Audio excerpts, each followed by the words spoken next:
This is one of the most famous authors of all time. And normally I would say this person is from the great country ever.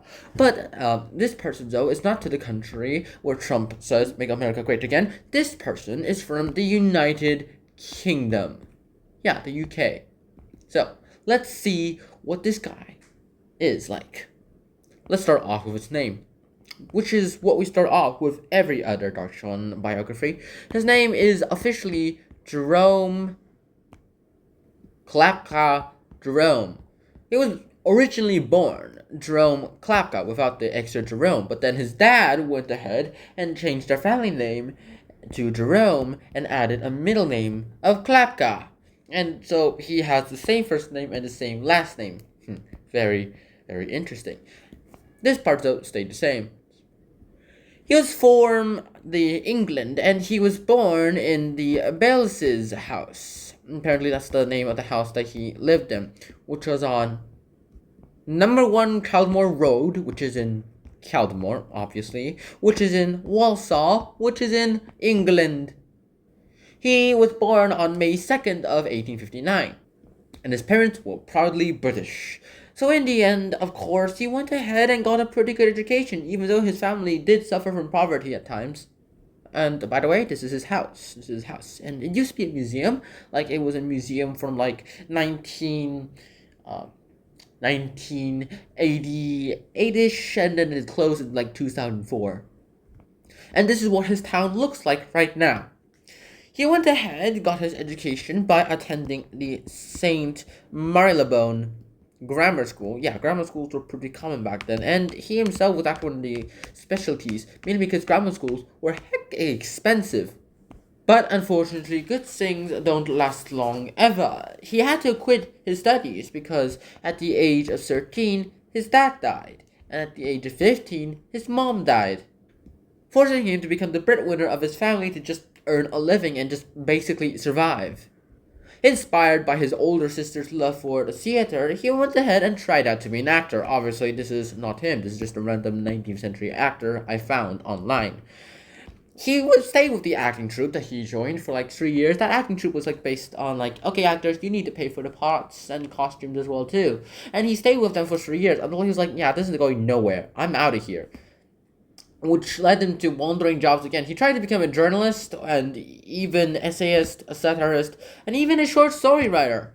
Eventually, though, he became a teacher, and he tried out a packaging, and he even became a solicitor's clerk, which worked out pretty fine. But it wasn't until he wrote his first masterpiece, one of the first few books that will be published out since the day that he was born.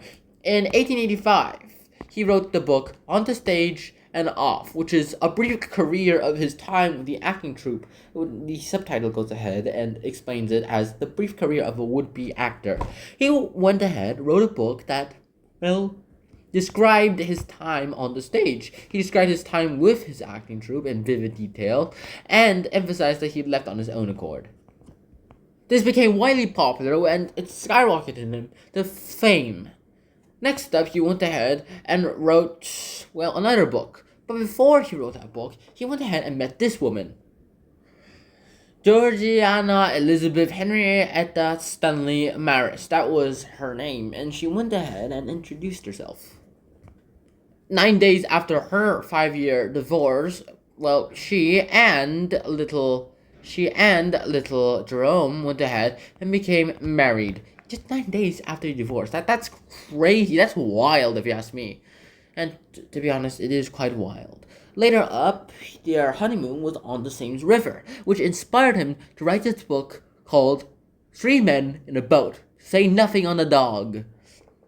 It's a story about these 3 friends going on a boat ride on the Thames River, and they think of this as one of their adventures of a lifetime. And it somehow exactly works. I haven't read the book yet, but I heard that this was the reason why the tourist attractions on the Thames River skyrocketed recently. Eventually, after the huge success of this book, this earned him lots of money. He went ahead and wrote the sequel about like 7 years later, and this was called 3 Men on the Bummel, which is a sequel towards the 3 Men in a Boat, but instead of boats, they now have bikes, and they're competing in a well, they're competing in a race. This book, though, wasn't as popular as his Three Men in the Boat, but generally, though, it had good reviews, about the same as Three Men in a Boat, which, as a result, got the two of them being compared. And he was told that Three Men in a Boat was one of the most interesting things about him, whereas this one, it didn't really matter about him at all. This was around the time of World War I would strike, and World War I would strike with hundreds of thousands of militaries. Some hundreds and thousands of people worth militaries will come and get the center. They just got several people to go ahead and kill. Because of his old age, he was 55 at the time, he was rejected in the spot in the army, and he begged for something as a job during there. He went ahead and offered to become an ambulance. And because he was an ambulance driver, he had to be pretty careful too. He wrote all these experiences eventually, but we have no idea what happened to them. In the end, though, we will just go ahead and learn more about his book soon.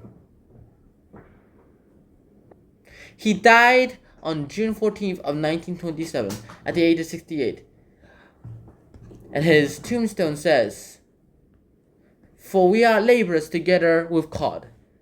1 Corinthians 3rd verse 9. And of his beloved wife, Etty. Etty is the shorthand name of Georgiana. Died October 29th of 1938. Aged 78 years. Jerome had a pretty tragic end as well too. He had a stroke while he was doing a tour from Devon to London to Cheltenham to Northampton, and he just died. He just died after 2 weeks in the hospital. His body couldn't handle it anymore, and he closed his eyes for the very last time, and he died. And that's it. And that is the life of Jerome Clapper Jerome. I hope you guys enjoyed this episode. I hope to see you guys soon. Until next time, Shihona, peace. Bye bye.